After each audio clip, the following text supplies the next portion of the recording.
2014년 중국의 주하이시. 중국 전투기들의 에어쇼가 한창인 가운데 세계에서 모여든 기자들은 중국이 공개한 한 전투기 시제품에 시선을 집중시켰는데요. 그 전투기 시제품의 생김새가 F-35의 형상을 하고 있었던 것입니다. 그 전투기는 젠31로 중국 국영 기업인 선양항공공업 집단공사가 개발한 전투기이며 제20 전투기의 보급형 기체였습니다. 당시 기자들의 이야기를 들어보면 F-35가 왜 여기서 나와 할 정도로 F-35와 젠31은 완전히 판박이라고 전했습니다.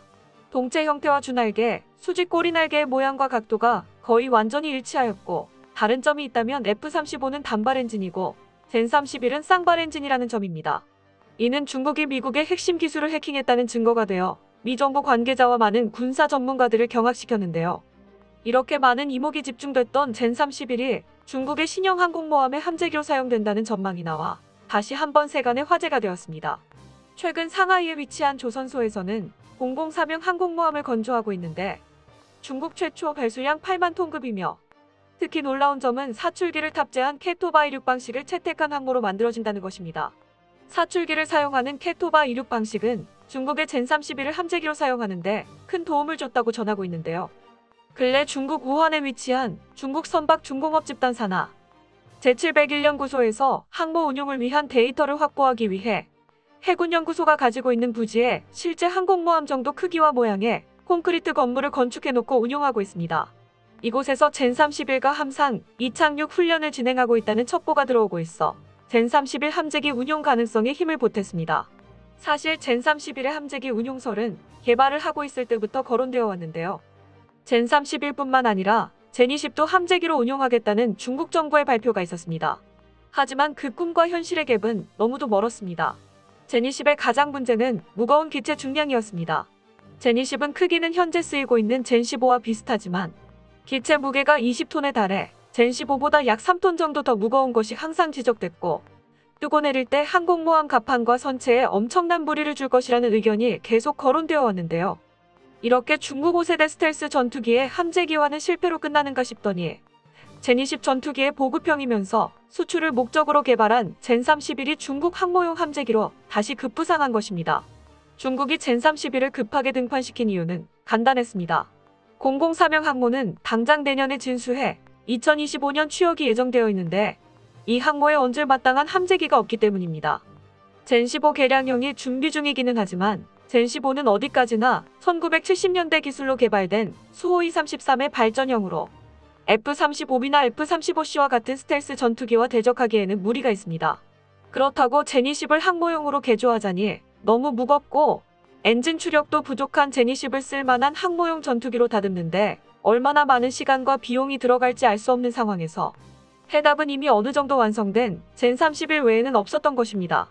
또한 성능 개량이 진행되면서 젠31은 가장 최근에 제작된 시제 3호 기준으로 최대 이륙 중량이 30톤을 넘어서기 시작했습니다. 가장 최근에 개발된 중국제 WS-13E 엔진이 비약적인 발전을 이뤄 높은 추진력을 낼 수 있다고 말하는데요. 중국 정부가 발표한 바로는 WS-13E의 최대 출력이 22,000파운드 정도라고 말하고 있습니다. 전문가들은 중국 정부의 발표가 사실이라면 중국제 WS-13E 엔진을 탑재한 젠31이 미국의 FA-18EF보다 좋은 추력대 중량비를 가진 함재기라고 말하고 있습니다. 그렇게 중국이 해군력을 증강하는 이유가 한반도를 공격하기 위한 것으로 보고 있는데요. 중국의 004명 항공모함이 정확히 어떤 함대에 배치될지는 확인된 바 없지만 많은 전문가들은 북해 함대에 배속될 것이라고 예상하고 있습니다. 그 이유는 젠20 전투기가 중국의 한반도를 공격하는 선봉부대에 배치되고 있어 한반도의 군사력을 집중시키고 있기 때문입니다. 중국 유명 채널인 CCTV와 중국 관영 매체인 환구15의 영문판 글로벌타임즈에 자체 개발한 엔진을 탑재한 젠20 스텔스 전투기가 에이스 부대에 배치됐다라는 제목의 기사가 게재되었는데요. 매체에서 말하는 에이스 부대는 우리나라를 겨냥한 부대인 북부전구 공군 1호단으로 중국 공산당 사상 최초의 항공전투 부대입니다.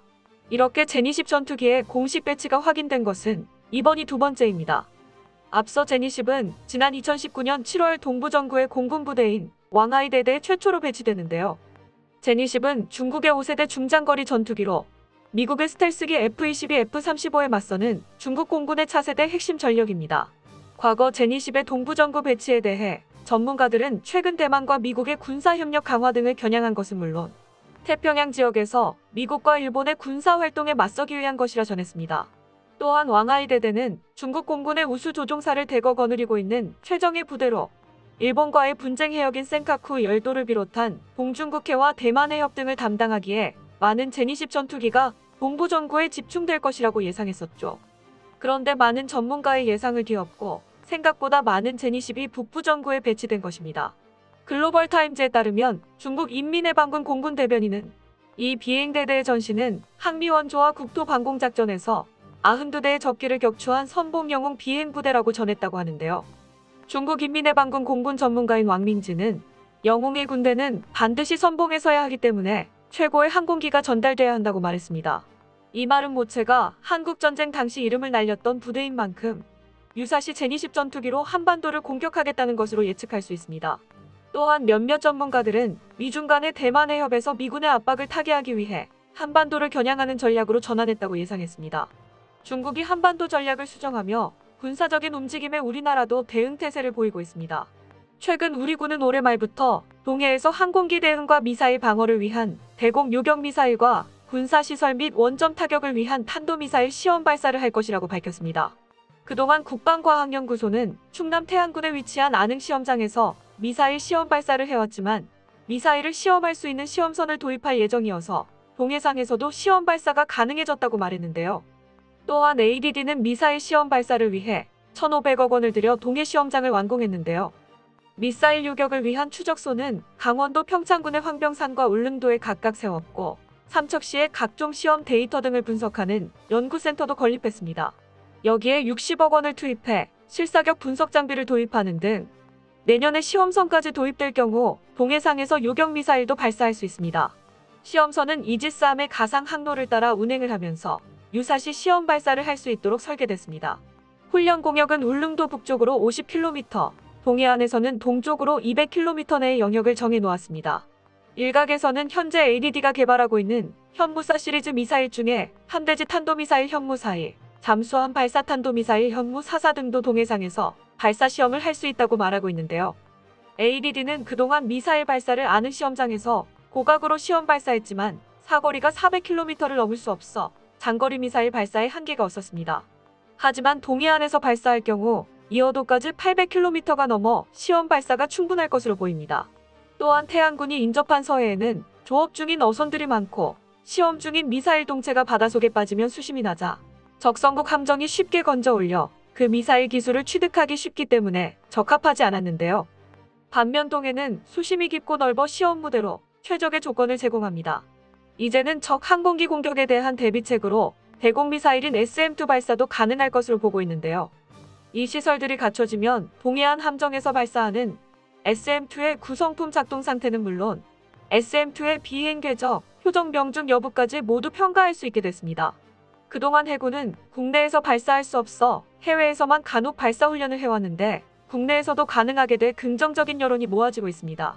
미군도 중국군의 변화에 즉각적으로 반응하기 시작했습니다. 미군은 미 7함대 소속 최신의 이지스 구축함이 최근 동해상에서 토마호크 순항미사일 모의 발사 훈련을 하는 등 해상작전 임무를 수행했다고 미 해군이 밝혔습니다. 토마호크 미사일은 최대 사거리가 2,500km로 동해상 어디에서든지 중국의 상당 지역에 대한 초정밀 타격이 가능하다는 점에서 중국을 겨냥한 미국의 견제구라고 분석했는데요. 미 해군에 따르면 7함대 소속 이지스 구축함인 나파의 페럴타는 11일과 15일 사이에 동해상에서 기관포 실사격 훈련 및 해상타격 작전, 토마호크 모의 발사 훈련 등을 진행하며 그 화력을 과시했습니다. 토마호크 모의 발사 훈련은 육해공의 적 위협을 레이더로 탐지 및 추적한 뒤 교전하는 절차를 숙달하는 내용으로 실시되는데요. 통상적으로 미 해군의 이지스 구축함에는 수십 발의 토마호크가 장착돼 있는데 이지스함의 수직 발사대에서 쏴 올려진 토마호크는 최대 2,500km 밖의 표적을 수미터 단위 오차로 타격할 수 있습니다. 이 훈련 내용에 대해서 미 해군은 구체적인 훈련 구역과 가상 적국이 어디인지 언급하지 않았지만 이번 훈련이 미국의 억지력을 확인하는 동시에 국제 질서에 기초한 해양범 유지와 인도-태평양 지역의 안전 도모 차원이라고 설명했습니다. 군 안팎에선 사실상 동해와 근접한 중국군을 겨냥한 군사훈련이라는 관측에 무게가 실렸습니다. 군 관계자는 최신의 미 이지스함이 동해에서 토마호크 모의 발사 훈련을 공개한 것은 이례적이라며 중국의 영내 해상 패권 확장 가능성을 미국이 그만큼 엄중하게 인식한다는 증거라고 말했습니다. 중국의 한반도 전략과 한미연합군의 대응에 대한 중국의 앞으로 행보에 세계의 이목이 집중되고 있는데요. 우리나라군은 어떠한 중국의 위협에도 굴하지 않고 완벽한 태세를 유지해 국민의 재산과 생명을 지켜주길 바랍니다. 끝까지 시청해주셔서 감사합니다. 도움이 되셨다면 좋아요를, 다른 이야기도 궁금하시면 구독을 눌러주세요.